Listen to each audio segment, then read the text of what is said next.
Assalamualaikum warahmatullahi wabarakatuh. Saya atas nama Yuni Hayati dengan nomor NIM 5012000624 dari kelas 4M Ekonomi Syariah. Di sini saya akan mereview tentang artikel dari Scopus dari MK Perekonomian Indonesia. Yang pertama, bagaimana masalah keamanan pangan mempengaruhi perilaku dan pola makan konsumen di negara-negara berpenghasilan rendah dan menengah. Sebuah tinjauan sistematis. Keamanan pangan dan perilaku diet adalah penyebab utama beban penyakit global, terutama di lingkungan urbanisasi yang cepat. Dampak kekhawatiran keamanan pangan dan perilaku diet di negara berpenghasilan rendah dan menengah tidak didokumentasikan dengan baik. Oleh karena itu, kami menyelidiki apakah masalah keamanan pangan berpengaruh perilaku atau pola makan konsumen. Sebuah tinjauan sistematis menegaskan bahwa 20 LMIC ke-46 studi terkait dimasukkan kerangka sosioekologis lingkungan makanan mempengaruhi perilaku konsumen. Pembelian atau perolehan makanan, makanan dari luar, menyiapkan atau penyiapan makanan, dan pola diet digunakan untuk memetakan faktor keamanan pangan. Beberapa penelitian melaporkan bahwa terlepas dari masalah keamanan pangan, tidak selalu memungkinkan untuk menjamin bahwa konsumen mengkonsumsi makanan yang aman.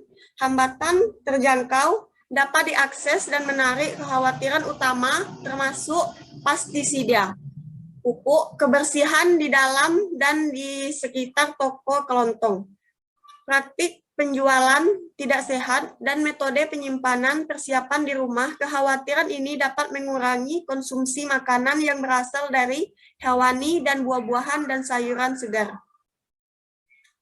Peningkatan konsumen makanan pokok, bertepung, dan makanan olahan kemasan. Langkah-langkah seperti peningkatan infrastruktur pasar perkotaan untuk meningkatkan ketahanan pangan, dikombinasikan dengan gizi dan pendidikan kebersihan, dapat mengarah pada peningkatan aksesibilitas, keterjangkauan, dan daya tarik makanan yang aman dan bergizi. Hal ini membuat makanan kemasan atau olahan menjadi kurang menarik sebagai salah satu cara untuk mengurangi risiko keamanan pangan. Ini membuat mencegah keracunan makanan dan berbagai bentuk kekurangan gizi. Kata kuncinya yaitu keamanan pangan, negara berpenghasilan rendah dan menengah, perilaku konsumen atau pola makan. Artikel yang kedua, tinjauan global tentang perilaku konsumen terhadap limbah elektronik dan implikasinya terhadap ekonomi sirkular.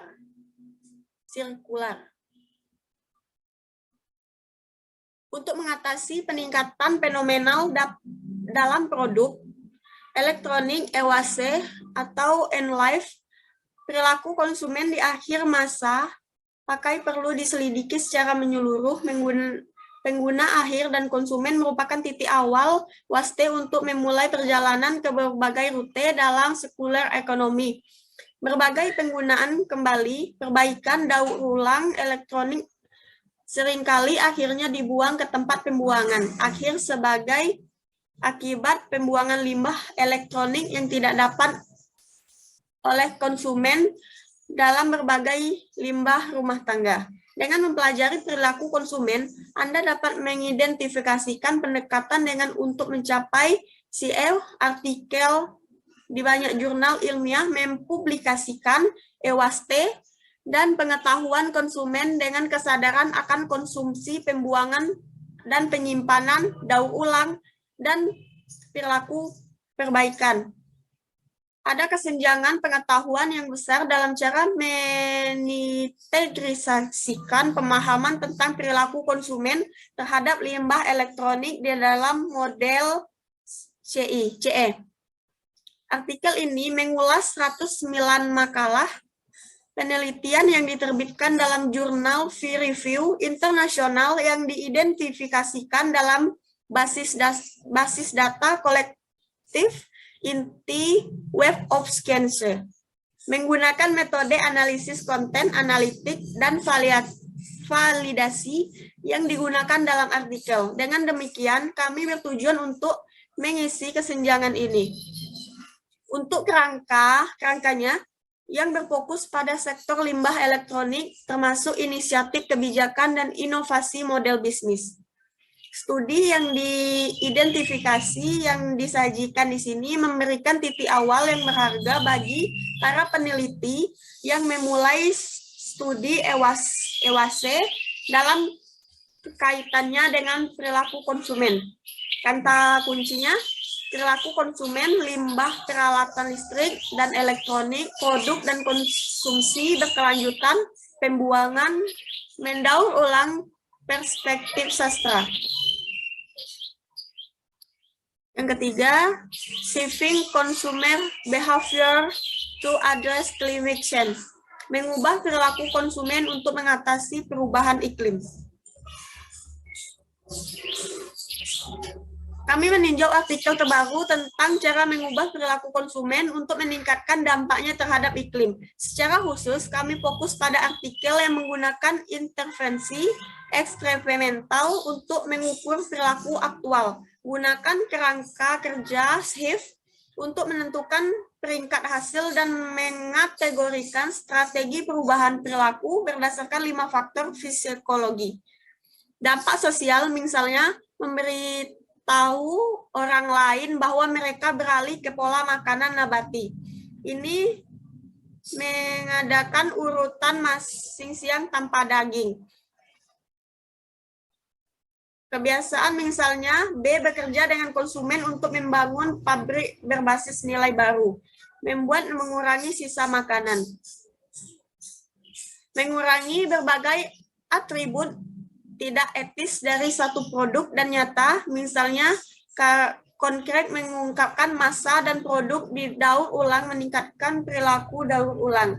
Kata kuncinya perilaku konsumen, perubahan iklim, perubahan perilaku, kontinuitas, dampak sosial, kebiasaan, diri pribadi, perasaan nyata.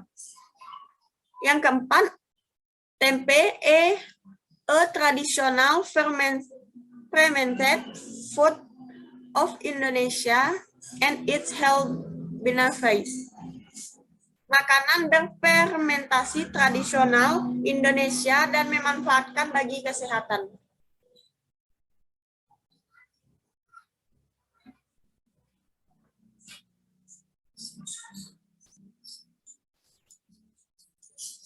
Tempe adalah produk fermentasi tradisional Indonesia. Masyarakat Indonesia telah mengkonsumsi tempe sebagai sumber protein yang terjangkau dan murah. Ini memainkan peran penting dalam masyarakat Jawa dan biasanya ditawarkan dalam upacara budaya dan keagamaan. Tempe biasanya dibuat dari kedelai dan genus Rhizopus. Di fermentasi, proses pembuatan tempe meliputi beberapa tahapan seperti pengupasan, perendaman, perebusan, inokulasi, starter, dan inkubasi pada suhu kamar. Secara umum, kedelai merupakan bahan yang paling umum digunakan untuk membuat tempe. Namun, di beberapa daerah di Indonesia, kacang-kacangan dan ampas kelapa lainnya telah digunakan sebagai pembuatan tempe. Variasi ini mempengaruhi gaya memasak dan menciptakan resep tempe otentik di daerah tersebut.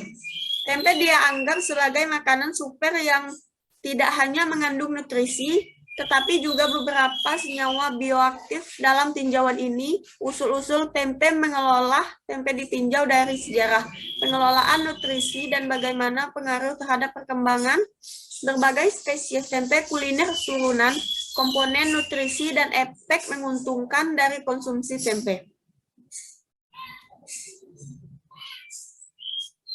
Sedangkan yang kelima, reformasi MSWM di Sukunan, Yogyakarta, Indonesia. Studi khusus penerapan pendekatan zero waste berdasarkan paradigma ekonomi sirkular. Selama beberapa tahun terakhir, Indonesia negara terdapat keempat di dunia yang telah menghadapi masalah lingkungan karena timbunan sampah tidak terkendali. Sementara pengelolaan limbah pada terpadu merupakan strategi penting bagi Indonesia untuk mengendalikan produksinya. Juga diakui bahwa pendekatan ekonomi juga perlu mempromosikan untuk mengatasi masalah limbah bersama-sama. Dalam studi kasus ini, pendekatan empiris dikembangkan untuk memahami bagaimana biaya sampah berbasis volume dapat dimasukkan ke dalam layanan pengumpulan sampah dan berbagai penerapan pendekatan zero waste di Indonesia dengan mengadaptasikan inisiatif pemulihan sumber daya. Akibat sekitar 0,2 juta menghindar di setiap tahun di tempat pembuangannya sampah lokal, manfaat ekonomi dari kegiatan daur ulang oleh masyarakat di desaan juga menghasilkan pengurangan 30% sampah yang dihasilkan skema PSBM. Ini tidak hanya menghemat anggaran pemerintahan untuk pengumpulan, pengangkutan, dan pembuangan sampah, tetapi juga memperpanjang umur TPA setempat sebagai tempat pembuangan akhir dengan mengidentifikasikan paradigma, instrumen ekonomi, dan kepatuhan terhadap aturan hukum seperti yang dilakukan Jerman. Indonesia dapat membuat perubahan positif terhadap kebijakan dan peraturan lingkungan yang baik di Indonesia dapat memainkan peran penting dalam mempromosikan efektivitas pembangunan perkotaan dengan pendekatan pemulihan sumber daya untuk memfasilitasi transisi pemulihan sumber daya tidak ada limbah. Selanjutnya, artikel yang ke-6 yaitu yang menjelaskan tentang ekonomi politik pasokan minyak di Indonesia dan implikasinya terhadap perkembangan energi terbarukan. Kesenjangan penelitian yang menonjol dalam lingkungan politik Indonesia adalah kurangnya perdebatan tentang rencana energi. Artikel ini membahas masalah ini dengan menerapkan pendekatan ekonomi politik untuk menyelidiki campuran negara dan ketahanan energi. Hingga tahun 2050, tinjauan komprehensif menimbulkan pertanyaan untuk 3 proyek tentang dampak bergantungnya berkelanjutan pada minyak yang telah lebih besar jumlah energi terbarukan. Artikel ini diakhiri dengan uraian agenda penelitian untuk mendukung transisi dan ketahanan bauran energi Indonesia pada tahun 2050. Kata kuncinya minyak, geopolitik, subsidi, emisi, energi terbarukan, campuran energi, dan Rahman oleh Rahman DKK. Artikel yang ke-7, konflik nilai dan nilai dalam pemberian snack ibu-ibu Belanda, Polandia, Indonesia, dan Italia.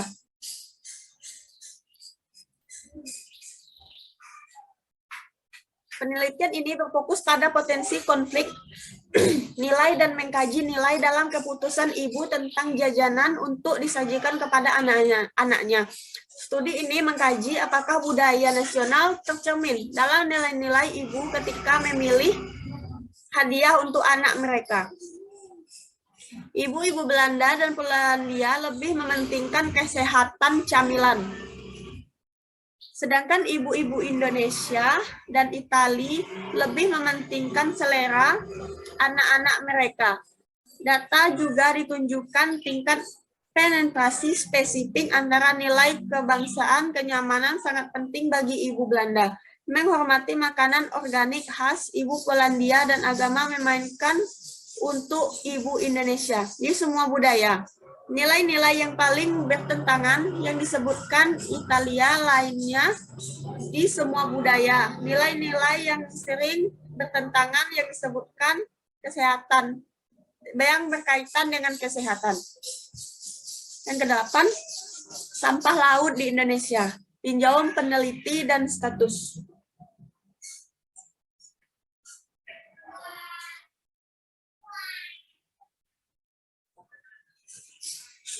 Indonesia telah memantapkan dirinya sebagai penghasil plastik laut terbesar di dunia dan berjanji untuk mengurangi plastik laut hingga 70% pada tahun 2025. Dengan menetapkan rencana aksi nasional untuk sampah laut, saya di Indonesia, sampah plastik laut dalam jumlah besar dari transportasi dan sedimentasi merupakan masalah kompleks karena sirkulasi atmosfer laut, populasi pesisir, dan aktivitas laut berdasarkan temuan kami. Kami lebih berkonferensi tentang efek sampah laut pada ekosistem, misalnya efek biologis, ekonomis, dan di kolam air, perubahan ekologi dalam pola penyebaran dan spesies invasif. Kesehatan manusia dan kerugian ekonomi, kami mengusulkan penelitian masa depan. Kata kuncinya yaitu puing-puing laut, rencana aksi nasional Indonesia, hamburan makro, mikro, sampah lintas batas, kegiatan kelautan. 9. Memetaan domain pengetahuan melalui bibliometrik dan penambangan teks. Dalam beberapa tahun akhir, penelitian tentang perilaku manusia terkait dengan pengelolaan sampah peningkatan secara dramatis. Pada saat yang sama, literatur ilmiah yang berkembang tentang topik ini untuk memahami bidang minat lembaga buku putih menetapkan area pengetahuan tentang perilaku daur ulang melalui analisis bibliografi, tanggung jawab konsumen, dan lain-lain. Melalui analisis yang konversif dari semua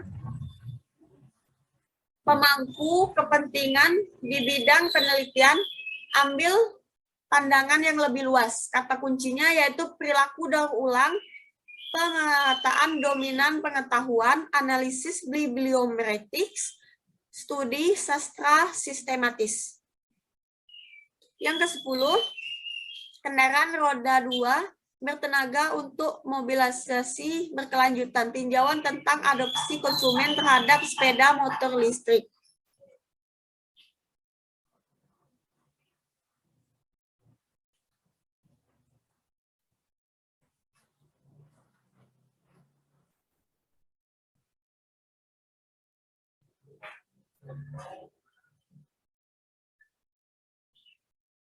Yang ke-11, pemetaan biologi sampah plastik pasca konsumen berdasarkan prinsip melingkar hierarkis di seluruh perspektif sistem.